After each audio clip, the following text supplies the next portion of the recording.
Bonjour, bonsoir à toutes et à tous, très chers viewers cinéphiles, c'est Rafi, j'espère que vous allez tous très bien. Enfin! Enfin! Il était temps.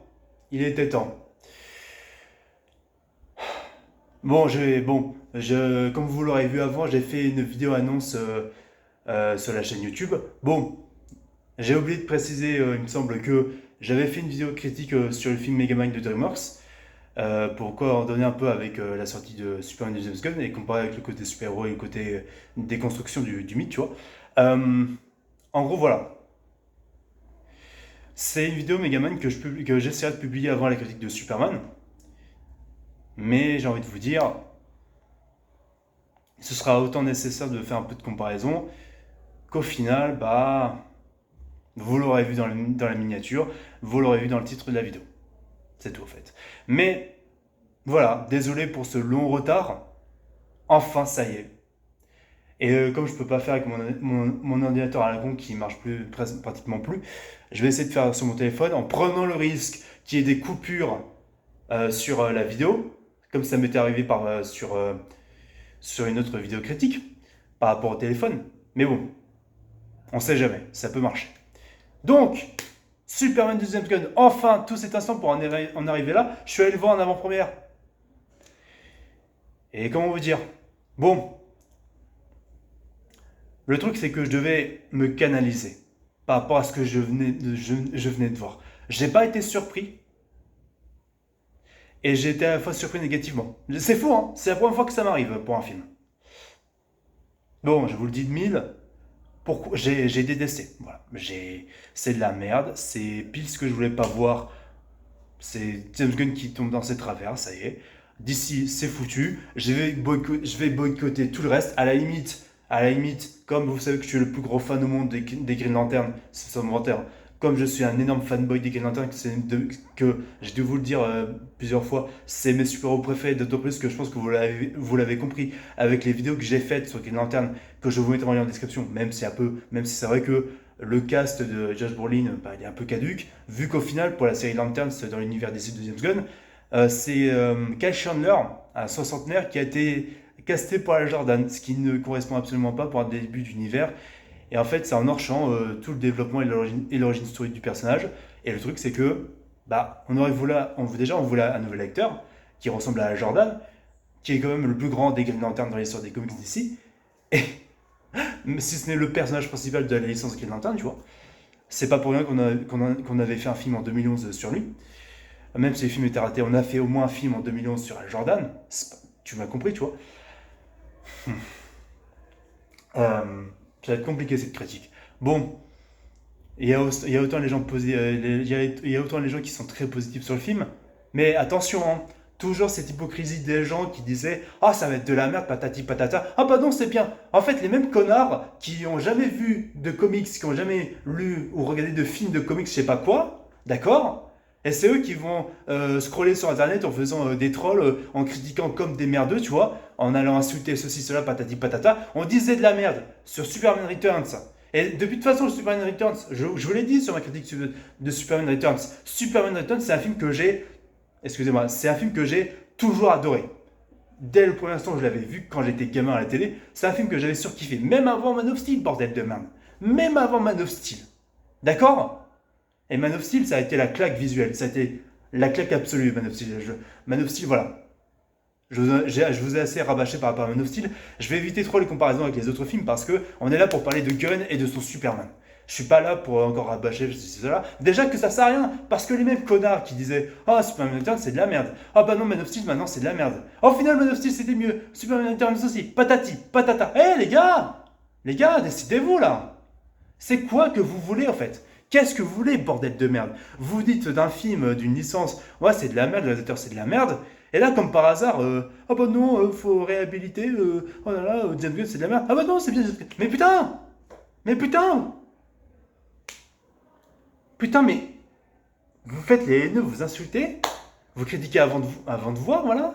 Moi, c'est vrai que j'ai dit au début, dans ma première réaction trailer de Superman de Gunn, j'avais dit que je voulais boycotter ce film-là, et pourtant je suis allé le voir. Je suis un gros fan de ce personnage et de DC, tu vois. Je voulais voir pour me proposer ce que ça allait donner. J'ai fait le test, pour vous, pour moi. Et d'ailleurs, hein, j'ai vu la bande-annonce, j'ai enculé le film. Et je l'encule encore toujours. C'est une grosse merde ce film. Et je suis pas en mode, oh là là, en fait c'est bien, oh, patati patata. Non! Je suis pas dans ce genre de troll en mode, ah oui, je change d'avis comme ça, patati patata. En fait, j'ai changé d'avis, pas opportuniste. Mais putain! Les mecs! Par contre, vous êtes, les gars, je vais vous dire, vous allez être même encore les mêmes qui vont gueuler, ouais, James Gunn va pas réaliser Superman 2. Ah, mais putain, on va arrêter de péter les couilles. Vous avez fait pareil pour The Batman de Matt Reeves, alors que ça aurait dû être le film Pat Fleck. Ah putain! Pareil pour toutes les licences Star Wars, compagnie. Mais décidez-vous, putain! Ayez des couilles, ayez des valeurs, ayez des. Putain! Ayez des principes, putain, je sais pas. Oh! Putain, je comprends mieux certains fans de Gunn et de son Superman qui en chient parce que ils veulent juste regarder leur film Silver Age tranquille. Oui, c'est un film largement, clairement Silver Age à 100%. Et ça, je déteste ça. Il n'y a pas cet équilibre par rapport à ça. J'ai de la peine pour certains fans de Gunn. Et d'ailleurs aussi, je vous l'ai dit, les gars, on ne touche pas aux enfants. On ne touche pas aux enfants qui sont fans de ce Superman de Gunn. Et moi j'ai vu certains youtubeurs voilà, qui veulent faire partager ça à leur progéniture, tu vois, leur faire découvrir ça. Même si quand même pour moi, le film de Gunn, certes c'est un humour très gamin, c'est assez infantile.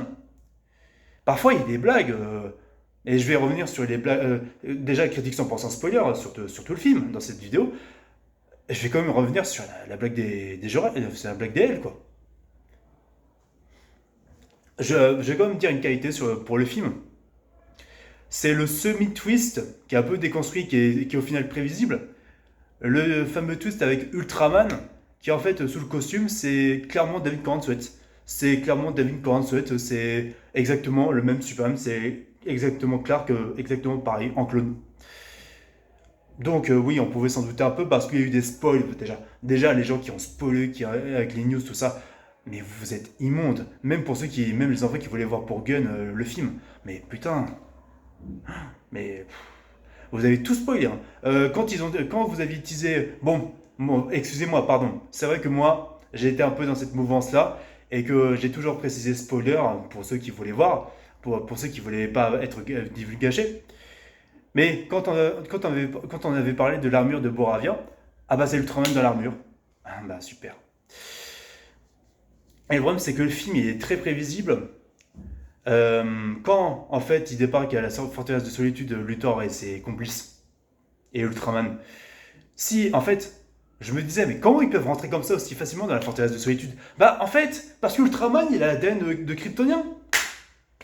Déjà je sais même pas expliquer comment l'ADN du Kryptonien peut. Est-ce que c'est la porte de la forteresse qui analyse le corps, je sais pas quoi? Parce que Crypto, je comprends, hein. Crypto, à la limite, ils reconnaissent par son aboiement un aboiement de chien kryptonien. Mais Superman, Ultraman, enfin, c'est un peu mal branlé votre système, les mecs. Parce que je sais pas, hein. Bon, il y a aussi une dernière qualité que je voulais dire sur le film.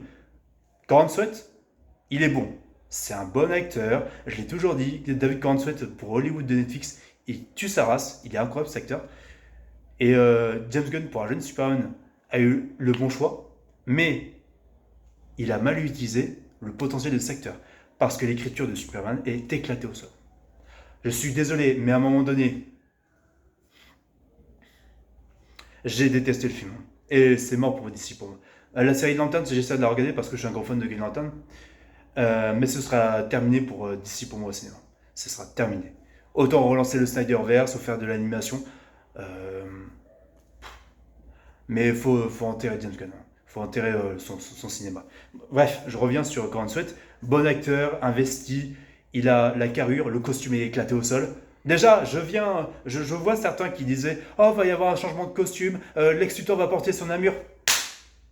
Eh les gars, hein, ceux qui disaient ah le film va être incroyable, vous avez fermé vos gueules. Je parle de ces fans de James Gunn qui disaient aux autres ah mais il va avoir l'armure, par les jouets, tout ça, qui était teasé dans la gamme de jeux. On voyait Lex Luthor de l'armure, on avait teasé un Superman avec un nouveau costume. Eh, peut-être qu'il y a eu des coupures parce que c'était peut-être dû à ça des coupures dans le montage qu'ils avaient annoncé dans les reshoots. Mais moi j'ai même pas ressenti les reshoots. Moi, j'ai même pas ressenti les reshoots, les mecs. Premier degré. À quel moment ils ont coupé? Quand on sait qui est bien, qui est attachant, qui est profondément gentil, mais il n'y a pas cette sensation où tu sens qu'il est sérieux, qu'il a cette prestance mythologique. Je parle pas forcément christique comme Zack Snyder, attention. Cette présence où vraiment il peut être rassurant, il peut être une figure fantastique, mais le meilleur de l'humanité. Je vais essayer de pas redire les mêmes termes que mes collègues youtubeurs qui ont suffisamment parlé du sujet en faisant leurs critiques sur le film. Je vais éviter de répéter leurs propos. C'est pour ça que j'ai pris le temps pour aussi canaliser, apprendre à argumenter par rapport à ce que j'ai écouté dans notre critique, sans trop répéter ce qu'ils ont dit, bien sûr. C'est pas le but de vous imiter, les gars, attention. Je vais essayer de prononcer ça avec mes propres mots. Quand on souhaite, bah la scène où, bah voilà, c'était prévisible. La scène où il est interviewé par Lois Lane. Ah, je suis désolé. Il se comporte comme un gamin immature, un gamin susceptible qui n'accepte pas la critique. Excusez-moi, je regarde un truc. Qui n'accepte pas la critique, qui n'accepte pas d'être, comment dire, critiqué. J'avais dit ça, j'avais critiqué que Lois Lane, elle était trop rentre dedans, elle n'avait pas ce recul et cette douceur par rapport à Sarah Lawson avec Clark Kent. Et je le pense toujours. Après, c'est vrai que Lois Lane, elle rentre dedans, je l'avais dit aussi. C'est une journaliste, c'est une femme forte, c'est une femme très féministe, tu vois. Et qui a du caractère, attention, c'est une journaliste, tu vois. C'est normal. Elle rentre dedans, Lois Lane, c'est pour te dire. Euh, mais,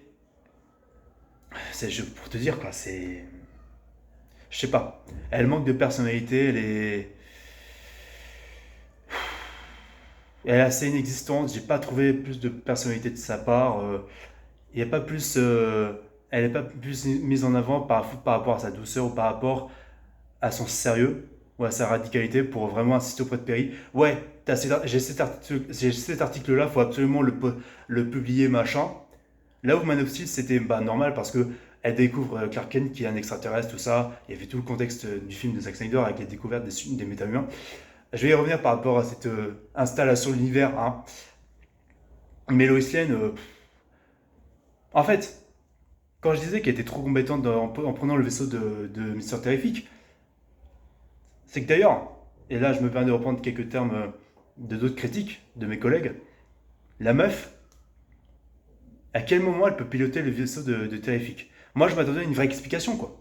Non, c'est même pas montré dans le film. Et en plus ça te met un gag en mode ah, le vaisseau il est placé là, oh il tombe, ah il remonte. Tellement vu et revu. Ah je. Ah oui maintenant, qu'est-ce que je veux dire? Ah oui. Maintenant, je vais passer. Oui, je parlais des Jorel, enfin de la famille L kryptonienne, on va y revenir. Mais, on va y venir, mais le film, c'est constamment explication verbale, ça te montre pas. Alors que dans le cinéma, on est censé te montrer des choses. On est censé te montrer des images. Je veux bien, enfin, entre guillemets, je veux bien. C'est coloré, voilà, ça pète de partout, voilà, c'est rigolo. Il y a de la musique extra-digétique. Déjà, quand j'ai vu la scène avec Mr. Traffic qui défonce les mecs, je sens même pas les pics. C'est des panoramiques, je sais pas quoi. Tu sens pas le mouvement de la scène d'action, mais putain, c'est nul à chier. Même James Gunn, il avait fait mieux dans les Gardiens de la Galaxie 3, dans la scène du couloir. Pour vous dire. Là, je sais pas ce qui s'est passé avec James Gunn. Non seulement il a fait un sous-gardien de la galaxie avec Superman, et Superman, c'était pas du tout un personnage à ridiculiser. Le fait que Superman dise à Terrific quand il est KO, quand t'as Terrific qui évite de se bouger le cul, t'as Superman qui se plaint en mode ah, mais attends, je fais des trucs importants, j'essaie de faire de mon mieux, mais putain tel modèle à suivre, putain. T'es Superman. Là, c'est le cliché d'un adolescent. Et d'ailleurs, encore une fois, c'est un film hors champ parce que c'est comme le deuxième film. On n'a pas eu d'origine story sur Superman dans ce film. Rappelez-vous, hein. Là, le début du film, c'est quoi? Ouais, écrito, depuis 300 ans, les méta-humains, ils existent. Oh là là, un petit garçon extraterrestre a débarqué sur Terre. On l'a appelé Superman. Ça fait déjà 3 ans qu'il est dispo sur Terre. Waouh, putain! Et d'ailleurs, il y a eu encore cette connerie de comics préquels, et ça je déteste quand les films d'ici font ça, quand les films de comics font ça, c'est qu'ils font des comics préquels, ouais, des comics préquels avant leur film. Mais le reste de la population s'en bat les couilles. Il y a que les fans à qui ça intéresse. Bon, je vous cache pas, je vais être honnête avec vous. J'ai le préquel du comics Green Lantern, enfin, le préquel comics du film de Green Lantern de 2011, parce que voilà, je suis un gros fanboy de Green Lantern. Et parce que besoin de plus découvrir ce qui est maintenant mon super-héros préféré maintenant, et j'ose le dire, mon super-héros préféré de tous les temps, ever, tous confondus, c'est Tom Hardy. Tom Hardy des Green Lantern, qui est vraiment le modèle, qui est vraiment mon modèle et qui vraiment représente autant la pureté que Superman et peut être encore mieux que Superman. En termes de mythologie, moi j'ai envie d'exploiter ça au cinéma. Moi je voulais vous le dire franchement. Moi j'étais dans cette optique de dire aux gens, j'espère que le film va flopper, ça sera bien fait pour eux. Enfin, je veux pas être non plus dans la haine, tu vois. Euh, Excusez-moi, enfin. Quand je vous ai dit que je me suis canalisé quand même. Comment dire. Vous l'aurez compris, je suis pas du tout dans cette haine des autres fans, mais j'ai envie autant que l'univers se rate la gueule parce que, ça exprime tout ce que je craignais dans ce film-là, que je veux pas voir marcher. Moi, j'aurais voulu l'entre-deux entre Returns, par exemple, ou comme Christopher Nolan, ou comme, allez, Tim Burton. Et encore, Tim Burton, c'est plus respectueux du reste des adaptations de DC, quoi. Et même pour te dire, hein, même le Green Lantern de 2011, j'ai trouvé plus beau visuellement, plus épique, alors qu'on se faisait chier sur Terre. Il y avait à la fois le mélange du Silver Age et à la fois le mélange du Modern Age, avec à la fois le côté moderne et le côté kitsch des comics, dont s'inspire James Gunn dans son film. Encore Crypto, c'est une utilisation, mais en fait, la façon dont ils ont utilisé Crypto, c'est de la merde. Moi, j'aurais fait un truc réaliste en mode c'est un chien extraterrestre qui mute pour devenir un chien pour se cacher dans la population, tu vois. Pas vraiment comme un martien comme genre Martian Manhunter, mais tu m'as compris. Moi, j'aurais fait un truc comme ça par rapport au Snyderverse, s'il fallait adapter Crypto. Un chien qui se cache dans la population en changeant de forme, tu vois. Euh, mais Crypto, moi, prendre de Crypto comme ça, c'est mort. Et quand je parlais aussi de explicatif, t'as Superman qui va dire l'être humain c'est ce qui est le plus fort, patati patata, dans un discours éclaté au sol, bisounours, alors qu'en fait on devrait le montrer par des actes, par des phrases subtiles, et pas par des phrases explicites comme ça voilà. On va me dire ouais c'est pour les enfants, mais non ferme ta gueule, les enfants ils ont besoin qu'on leur montre ça, ils sont pas stupides les enfants, on est censé leur montrer on va dire des bases, quand on fait un film d'animation ce que Disney a toujours fait. Ils montraient le film avec ce qu'il y avait dedans, avec les messages, avec les morales de ce qu'il y avait dedans. C'était jamais moralisateur, quoi. C'était jamais expliqué frontalement. Les parents, c'est leur boulot d'expliquer les morales de ces films-là à leurs gamins, tu vois. Et encore, moi, j'attaquerai pas les enfants qui apprécient ce film-là, mais quand je parlais quand je parlais que c'est pas forcément accessible aux enfants, c'est quoi cette blague sur les parents c'est quoi cette blague sur sur Jorel et sur Lara L. Déjà, Bradley Cooper, il est mal. C'est mauvais acteur voilà, pour Jorel. En plus, James Gunn, il a fait que reprendre ses potes, les mêmes acteurs avec qui il a bossé. Il prend pas de nouveaux acteurs qui soient cohérents et crédibles dans les rôles en question. Mais les Jorel, là, hein, les L, c'est quoi? Genre, c'est un message qui a été un peu bousillé, un peu traficoté en mode ouais, en fait, si on t'a envoyé ici notre fils Kal-El, c'est pour en fait que tu fasses un harem géant pour dominer l'humanité et créer des kryptoniens. Mais c'est quoi ce bordel? C'est quoi ce foutage de gueule là? Oh! Mais c'est quoi ça? C'est ça Superman? Mais vous rendez pas de la trahison. En fait, c'est des suprémacistes kryptoniens machin qui veulent dominer la Terre. Mais putain! Fallait justement. Si ça vous faisait chier, fallait envoyer ça, putain! Pour faire ce bordel. Putain, mais. On se fout des gueules de qui, hein? Ça a l'air des personnages comme ça. Après, il y a un sous-entendu comme quoi le message a pu être trafiqué par l'ingénieur, un truc comme ça.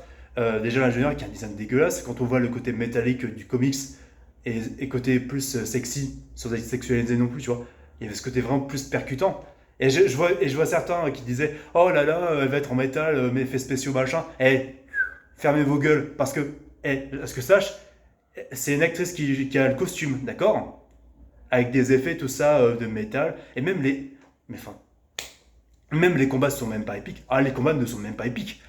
J'ai même pas ressenti l'impact. C'est juste des coups comme ça, un peu envolés, comme un peu un mauvais Marvel, tu vois. Le combat contre l'armure de Boravia, j'ai pas senti les impacts, quoi. J'ai plus ressenti les impacts dans Black Adam.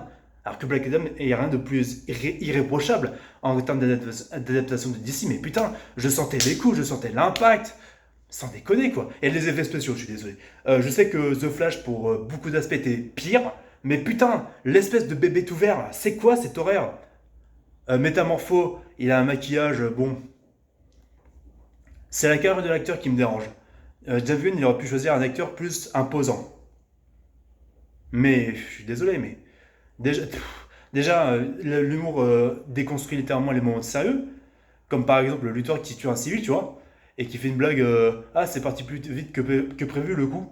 Le fait que, voilà, t'as les prisonniers qui voient que Métamorpho au final va aider Superman, parce que ta gueule c'est magique, Superman il a dit un truc gentil, oh je vais sauver ton fils, machin. Ah oui, tu vas sauver mon fils, bah vas-y, c'est bon. Enfin, pas vraiment ça, parce que Métamorpho, il avait la kryptonite pour affaiblir Superman. Et en fait, le truc, c'est que il savait qu'il y avait son fils à côté,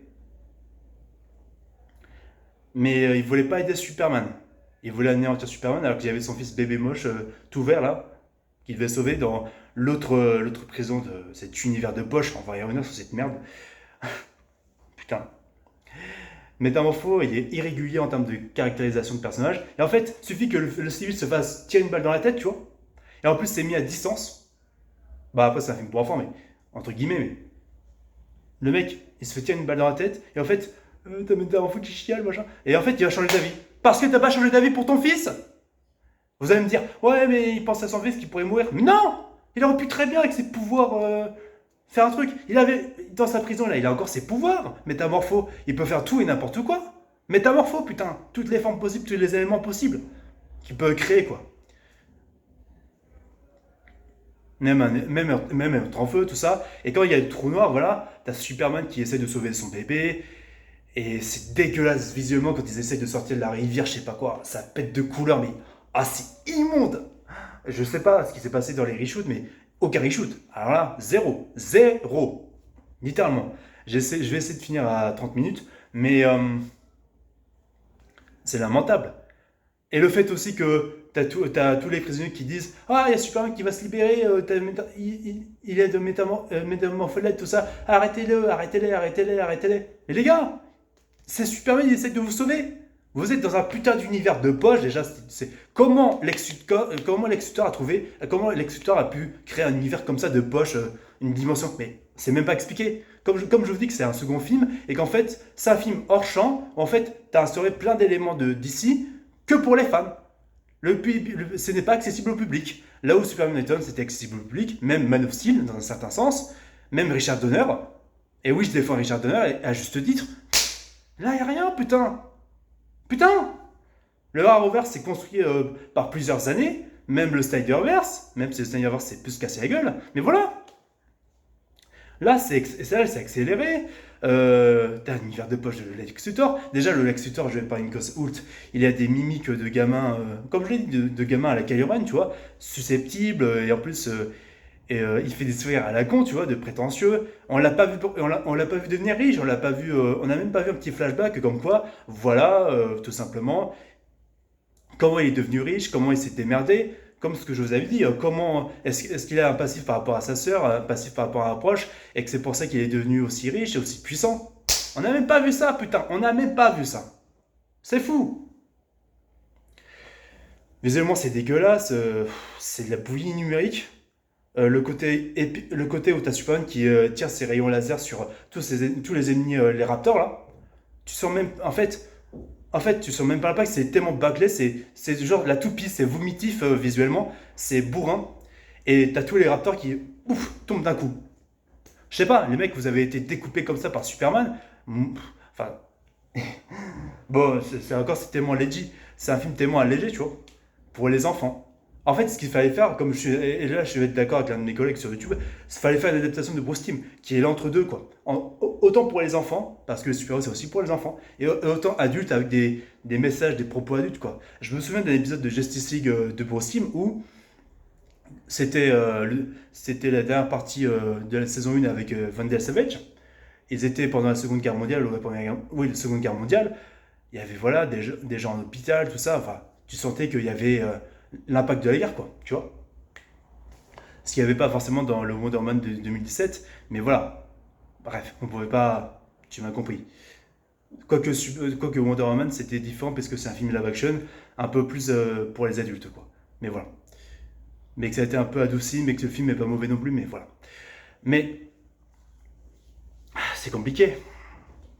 Là, ça va être compliqué. J'espère que. euh, Moi, j'ai pas envie que l'univers marche, quoi. Mais j'ai pas envie non plus de souhaiter le malheur. Enfin, je sais pas souhaiter du malheur, mais j'ai pas envie de dire aux gens. euh, J'espère que votre univers va planter, parce que s'il y a des gens qui aiment, bah tant mieux. Ou alors, Superman, ça a été un faux pas, il faut arranger ça. Parce que Gunn, là, il s'est dit. Parce que Gunn, en plus, il a dit, j'ai entendu dans l'un des lives en question que j'avais suivi sur YouTube, sur le film en critique, il va pas adapter Geoff Jones. James Gunn ne veut pas adapter Geoff Jones. Il va plutôt adapter les comics Silver Age, kitsch, avec des images, avec des histoires très simplifiées, sans enjeu, où personne ne meurt, patati patata. Je rappelle juste que le Silver Age, c'était à cause du fameux Comics Code Authority, à une époque où dans les années 60, les Américains étaient très puritains, et ils avaient créé le Comics Code Authority, c'est-à-dire un groupe, on va dire un logo pour justement censurer la violence, le sexe, les trucs pour adultes, le côté en fait pour aseptiser les comics, tout simplement. Et on a eu le film qu'on a eu. Parce que je suis désolé, dans ce film Superman de Gunn, t'as plein de personnages qui débarquent que t'as jamais vu au cinéma avant. Crypto, Guy Gardner, Justin Gang, tout ça. Mais putain, on les a jamais vus ces mecs. Tu connais l'histoire de Superman de David Corenswet, ses origin story? Tu connais l'origin story de Lex Luthor? Tu connais Guy Gardner? Non, ça débarque de nulle part. Et j'aime bien, on me disait, ouais, mais on va instaurer tout ça, patate. Non, bah non, la preuve. Le film dure 2h13 et il aurait fallu 2h45. Et c'est même pas instauré. Zéro, nada. Zéro pointé. Le fait que Superman est allongé dans son lit à la fin du film pour regarder les images de son passé, voilà, de ses parents adoptifs, c'est pour juste mettre un pied de nez pour dire l'héritage d'EL, tout ça, de Krypton, c'est de la merde, c'était des suprémacistes patati patata. Quand je parlais de comics, d'ailleurs aussi quand je parlais de comics préquels par rapport,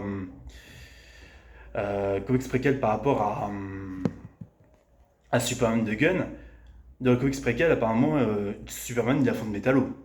Ah, on l'a pas vu ça. C'est directement en mode, premier plan du film, Superman tombe comme une merde, il se fait écraser comme une merde par Crypto, comme ce qu'on a vu dans la bande-annonce. Il souffre par les rayons du soleil alors que le mec devrait rien sentir, alors que le soleil jaune lui donne de la force justement, de super pouvoir.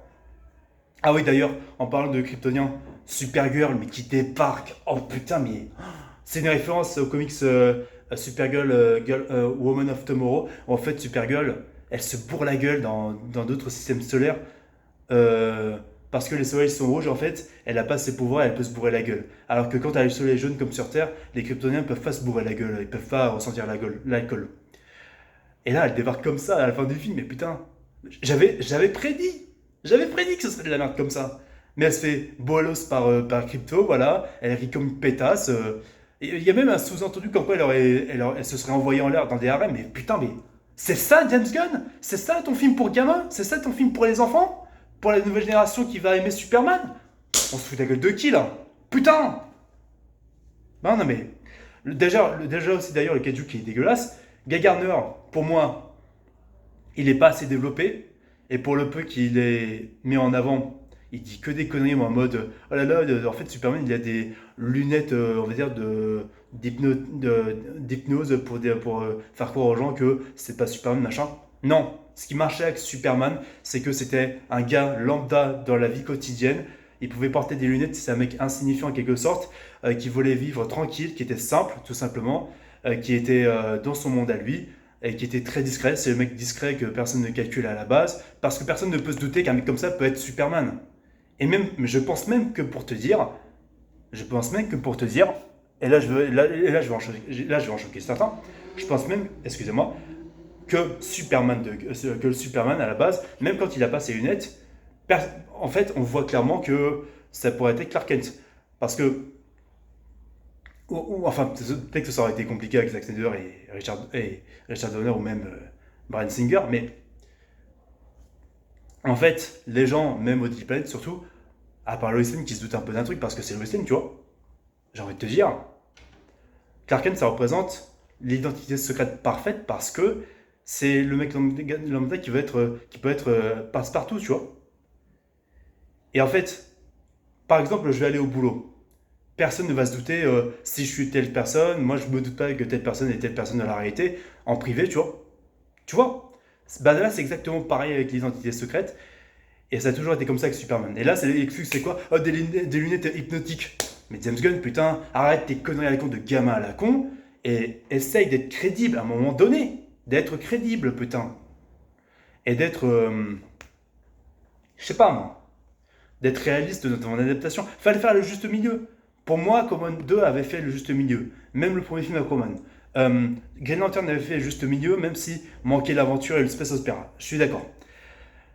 Mais quand je vous parlais que c'était mieux Green Lantern de 2011, en termes d'adaptation, déjà que c'est plus beau visuellement dans les constructions, Guy Gardner, ok, je veux bien au final, j'étais énervé pour les fucks dans les bandes annonces, mais Guy Gardner, oui, il fait des fucks, voilà, en défonçant des armées, tout ça, mais le mec, il est peu développé, déjà Nathan Fillion, il a une coupe ridicule, et ça aurait dû être un vrai rouquin, en fait, ça aurait dû être un vrai rouquin, pas Nathan Fillion, Guy Gardner qui dit des conneries en mode, oh là là, Superman, c'est un bully un peu, euh, voilà, je me la pète, tout ça, je suis quand même le meilleur. Mais en fait, c'est que ça, Guy Gardner. Guy Gardner, c'est plus profond que ça. C'est un mec qui a du répondant dans les comics, tu vois. C'est un mec qui tacle les gens. Mais je pense que Guy Gardner, il a un minimum de respect pour Superman. Parce qu'il a la droiture et de la maturité. Alors que Batman, tu vois, il est froid, il est observateur. Et que Guy Gardner, voilà, ça le fait chier. Un mec comme Batman, ça le fait chier parce que il peut se moquer de lui facilement, quoi. Et c'est un gars Batman qui est assez cadré, tout ça. Et Guy Gardner, ça lui casse les couilles. Parce que Batman, c'est la tête de Turc. C'est un peu la tête de Turc, tu vois. Enfin, un peu le cerveau. Et que Guy Gardner, c'est le bourrin, tu vois, qui va taper, aux premiers abords directement. Mais Guy Gardner, il a cette soif de justice et de loyauté et de respect envers ses collègues, quoi. Et d'humanité et de tac, et comment dire, un peu taquin et à la fois comment dire attachant et trop profondément humain aussi Guy Gardner. C'est pas juste un beauf qui va relooker des meufs, même si voilà il adore les meufs, il y a pas de souci là-dessus, mais c'est pas que ça Guy Gardner. C'est plus humain que ça. Il a eu un vécu quand il était gamin où il se faisait battre par son père dans une autre version du Modern Age. Et dans la New 52, voilà, il a une relation compliquée avec son père, même s'il adore ses frères et ses sœurs, tu vois. Et c'est un peu la tête brûlée de la famille de Guy Garner, un peu le vilain petit canard, mais voilà, par son courage et son humanité, bah, c'est fait de lui un héros authentique, tu vois. Pas juste un connard qui fait le troll. Et bon, quand il dit au gamin, en fait, quand il débarque au Boravien, ouais, en fait, t'as trouvé mieux que Superman, je vais te sauver la vie. Bah, c'est un peu dommage, quoi. Déjà que ça va être le moment épique de Superman qui débarque sauver les civils. Bah, non, c'est Guy Garner qui fait le film. On veut voir un film Superman, putain! D'ailleurs, aussi, Girl, je la trouve antipathique, je la trouve pas développée. Certes, elle a un côté sauvage quand elle prend des mecs pour les jeter par la fenêtre. C'est Girl, ok. Mais putain, elle est. Déjà, Isabella Merced, j'avais fait une vidéo